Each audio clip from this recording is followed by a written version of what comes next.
भारत की राजकोषीय नीति, उद्देश्य और प्रभाव।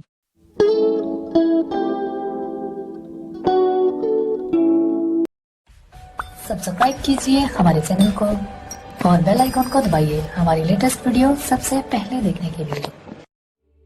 1. परिचय। राजकोषीय नीति का अर्थ है स्थिरीकरण या विकास के लिए सरकार द्वारा कराधान और सार्वजनिक व्यय का उपयोग है।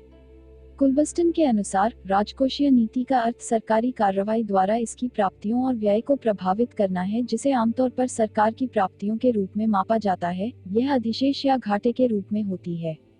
सरकार सार्वजनिक व्यय और करों के द्वारा व्यक्तिगत आय के स्तर और संपूर्ण आय को भी प्रभावित कर सकती है। राजकोषीय नीति आर्थिक आंकड़ों और प्रभावों मौद्रिक नीति को भी प्रभावित करती है।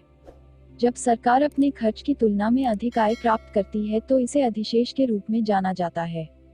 जब सरकार अपनी आमदनी से ज्यादा खर्च करती है तो इसे घाटे की स्थिति कहा जाता है।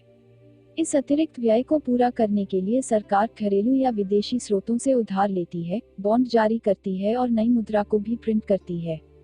एक व्यापक परिदृश्य में देखा जाए तो पैसे का अत्यधिक मुद्रण अर्थव्यवस्था में मुद्रास्फीति को बढ़ाने में मदद करता है। यदि सरकार विदेशों से ज्यादा मात्रा में उधार लेती है तो यह देश को एक ऋण संकट की ओर ले जाता है।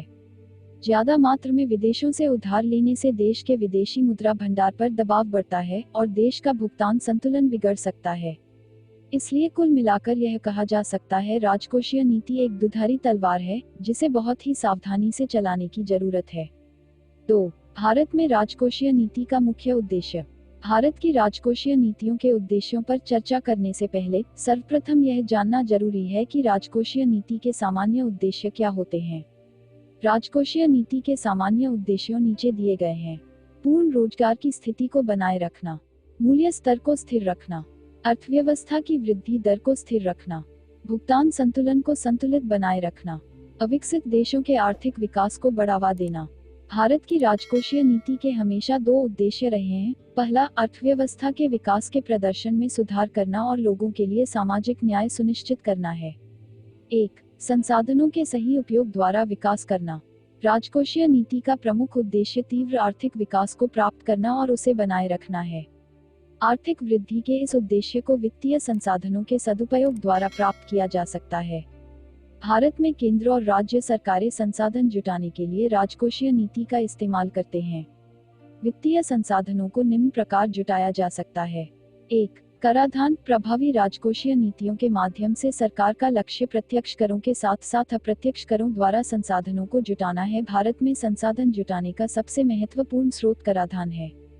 2. सार्वजनिक बचत। सरकारी खर्च में कटौती और सार्वजनिक क्षेत्र के उद्यमों के अधिशेष में बढ़ोतरी के द्वारा इन संसाधनों को सार्वजनिक बचत के माध्यम से जुटाया जा सकता है। 3. निजी बचत। सरकार निजी क्षेत्रों को बॉन्ड जारी करके ट्रेजरी बिल, व्यक्तिगत ऋण इत्यादि के माध्यम से आम लोगों के पास रखी बचतों को बाजार में लाती है, जिससे अर्थव्यवस्था में आर्थिक गतिविधियों को बढ़ावा मिलता है। 2. आय और धन की असमानताओं में कटौती। राजकोषीय नीति का उद्देश्य समाज के विभिन्न वर्गों के बीच आय असमानताओं को कम कर बराबरी या सामाजिक न्याय प्राप्त करना है। प्रत्यक्ष करों जैसे आयकर की दर गरीब लोगों की तुलना में अमीर लोगों के लिए अधिक होती है। सेमी लग्जरी और लग्जरी वस्तुएं जिनका उपयोग ज्यादातर उच्च मध्यम वर्ग और मध्यम वर्ग द्वारा किया जाता है, पर अप्रत्यक्ष करों में भी इसी तरह की प्रक्रिया अपनाई जाती है। समाज में गरीब लोगों की स्थिति में सुधार करने के लिए गरीबी उन्मूलन कार्यक्रमों के कार्यान्वयन में कर राजस्व का एक महत्वपूर्ण अनुपात के रूप में सरकारी निवेश किया है। 3. मूल्य स्थिरता और मुद्रास्फीति का नियंत्रण। राजकोषीय नीति के मुख्य उद्देश्यों में से एक है मुद्रास्फीति को नियंत्रित करना और कीमतों को स्थिर रखना है। इसलिए सरकार का हमेशा यह लक्ष्य रहता है कि राजकोषीय घाटे को कम कर मुद्रास्फीति को नियंत्रित किया जाए और नई बचत योजनाओं की शुरुआत कर वित्तीय संसाधनों को जुटाया जाए। 4. रोजगार सृजन। प्रभावी राजकोषीय उपायों के माध्यम से सरकार देश में रोजगार बढ़ाने के लिए हर संभव प्रयास कर रही है। बुनियादी ढांचे के क्षेत्र में निवेश करने से प्रत्यक्ष और अप्रत्यक्ष रूप से रोजगार मिला है। छोटी औद्योगिक एसएसआई इकाइयों पर कम कर और शुल्क लगाना से निवेश को प्रोत्साहन मिलता है और इसके परिणामस्वरूप अधिक रोजगार उत्पन्न होते हैं। ग्रामीण क्षेत्रों में रोजगार की समस्याओं का समाधान करने के लिए भारत सरकार द्वारा विभिन्न ग्रामीण रोजगार कार्यक्रमों की शुरुआत की गई है। इसी तरह शहरी क्षेत्रों में स्वरोजगार योजना द्वारा तकनीकी रूप से योग्य व्यक्तियों को रोजगार प्रदान किया जाए। 5. संतुलित क्षेत्रीय विकास। सरकार द्वारा देश में क्षेत्रीय असंतुलन को कम करने के लिए कई प्रकार की योजनाओं को चलाया जा रहा है, जिनमें नदियों में बांधों का निर्माण, बिजली, स्कूलों, सड़कों, औद्योगिक परियोजनाओं आदि का निर्माण। इन सभी को सार्वजनिक व्यय की मदद से किया जा रहा है। 6. भुगतान संतुलन में घाटे को कम करना। कभी कभी सरकार देश से निर्यात को बढ़ावा देने के लिए निर्यातकों को निर्यात प्रोत्साहन प्रदान करती है। उसी तरह आयात को रोकने के उपायों को भी अपनाया जाता है। इस प्रकार इन संयुक्त उपायों के माध्यम से देश के भुगतान संतुलन में सुधार होता है। 7. राष्ट्रीय आय में बढ़ोतरी। यह राजकोषीय नीति की ताकत है कि इसमें अर्थव्यवस्था में वांछित परिणाम लाने की शक्ति होती है।